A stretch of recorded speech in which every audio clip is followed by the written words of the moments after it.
everybody, and welcome to another episode of the Mill Bar Monday Show. I'm your host, Justin Baldwin, and the Mill Bar we're talking about today is the BSN Protein Crisp.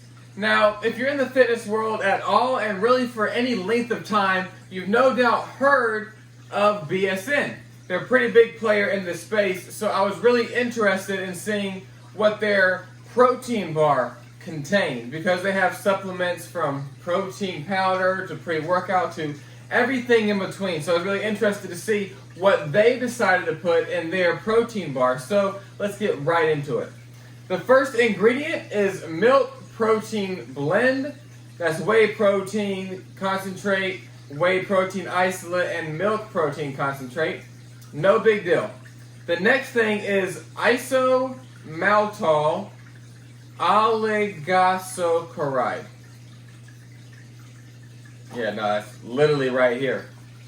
So, never heard of that before, and being such a large word, I did pick up on malto, which sounds a lot like the maltitol that is almost identical to sugar in its properties. And so, in the research, here's what that is. Isomaltol oligosaccharide, is a high maltose, obviously, substance found naturally in some whole foods. But the issue is, it's not economical for these big companies to build out all the machinery to extract the small amount out of a bunch of whole foods. So now it is artificially manufactured. They manufacture this using starches and enzymes. But the issue is, in a scientific study, it was found that the test group that consumed what's referred to as IMO, this substance, had a rise of 50 milligrams per deciliter in blood glucose with a 5x rise in insulin within just 30 minutes of consuming this.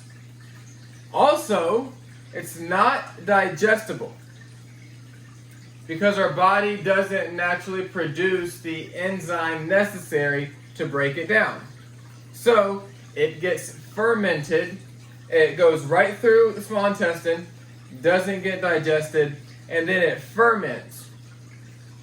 And that's what causes a high level of gas and bloating when you eat not only this, but some other protein bars as well as take protein. So, one thing to look out for is that right there. Again, it is very a high maltose containing substance. Alright? Next is soy protein isolate. Again, this is made with hexane. So I don't think you get. Hexane is a major component of gasoline, like what you put in your car, gasoline. Soy protein isolate is made with that. That's a major part in the process of making soy protein isolate.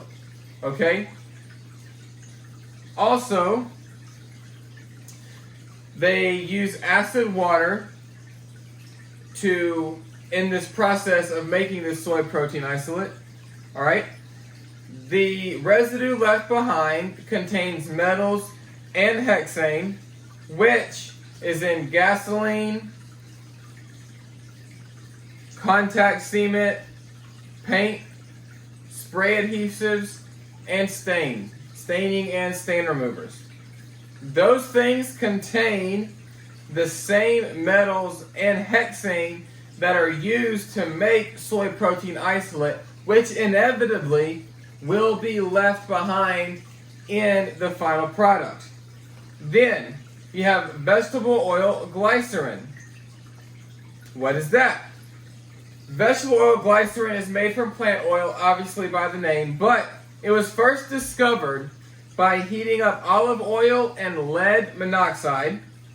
It was first used in dynamite. It's now made by vegetable fats with a metal such as lye. If applied directly to skin, allergic reactions can occur. When ingested, it can cause headaches, dizziness, nausea, vomiting, and excess thirst in some people, according to the New England Journal of Medicine.